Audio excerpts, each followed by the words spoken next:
गांव के bus stand के पास लोग अपनी अपनी दुकानों को बंद करने में लगे थे।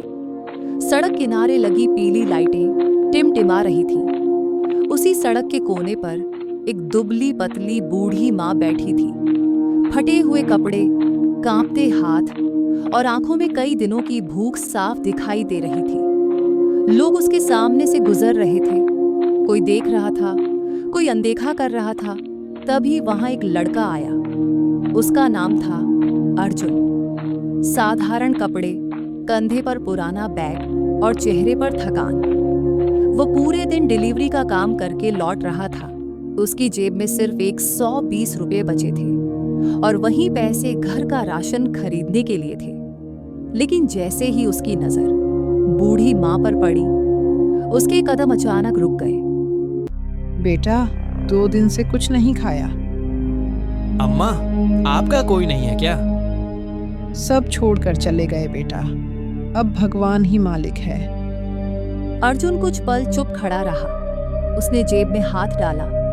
120 रुपए थे। एक तरफ घर की जिम्मेदारी, दूसरी तरफ भूखी बूढ़ी माँ।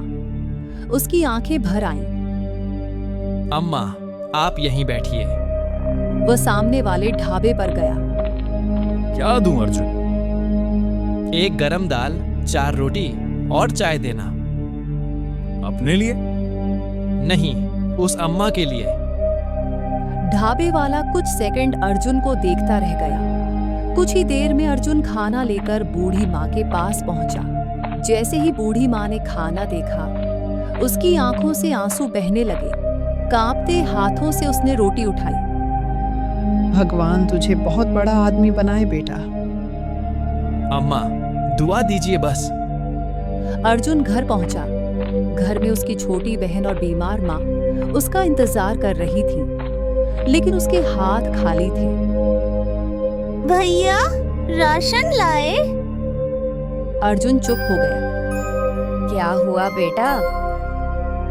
माँ, रास्ते में एक बूढ़ी अम्मा भूखी बैठी थी। पैसे उन्हें दे दिए। कुछ पल के लिए घर में सन्नाटा छा गया। फिर उसकी माँ की आंखें नम हो गईं। तू गरीब जरूर है बेटा, लेकिन दिल से बहुत अमीर है। अर्जुन हल्का सा मुस्कुरा दिया, लेकिन उस रात पूरे घर में सिर्फ पानी पीकर सोना पड़ा।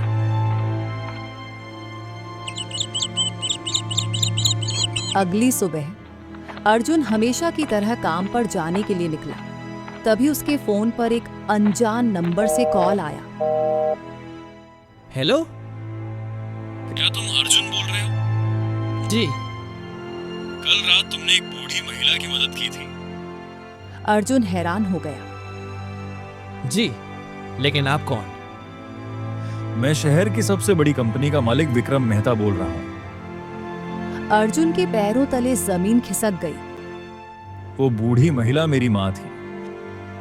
अर्जुन की आंखें फैल गईं। हमने कई लोगों को परखा, सबने नजरअंदाज किया, लेकिन तुमने अपनी भूख भूलकर मेरी माँ को खाना खिलाया। मैंने तो सिर्फ इंसानियत निभाई सर। आज के समय में यही सबसे बड़ी बात है बेटा। कुछ ही घंटों बाद एक बड़ी काली गाड़ी अर्जुन के छोटे से घर के सामने आकर रुकी। पूरा मोहल्ला देखने लगा। सूट पहने लोग घर के अंदर आए। अर्जुन और उसकी माँ घबरा गए। अर्जुन, आज से तुम मेरी कंपनी के पार्टनर हो। जी। मैंने जिंदगी में बहुत अमीर लोग देखे हैं, लेकिन तुम्हारे जैसा इंसान नहीं देखा। उन्होंने अर्जुन के हाथ में एक फाइल रखी। उस फाइल में करोड़ों रुपए के शेयर थे। भैया, अब हमें भूखा नहीं सोना पड़ेगा ना? अर्जुन की आंखें भर आईं। उसने अपनी बहन को गले लगा लिया। नहीं, अब कभी नहीं। कुछ महीनों बाद अर्जुन करोड़पति बन चुका था, लेकिन सबसे बड़ी बात ये थी कि उसका दिल आज भी वैसा है। उसने गांव में गरीबों के लिए मुफ्त भोजन केंद्र खुलवाया। हर बूढ़े इंसान को सम्मान देना शुरू किया और उस भोजन केंद्र के बाहर एक लाइन लिखवाई। इंसान की असली दौलत उसके पैसे नहीं, उसका दिल होता है। जो इंसान दूसरों के दर्द को समझता है, भगवान उसकी किस्मत बदलने में देर नहीं लगाते। छोटी सी मदद भी किसी की जिंदगी बदल सकती है।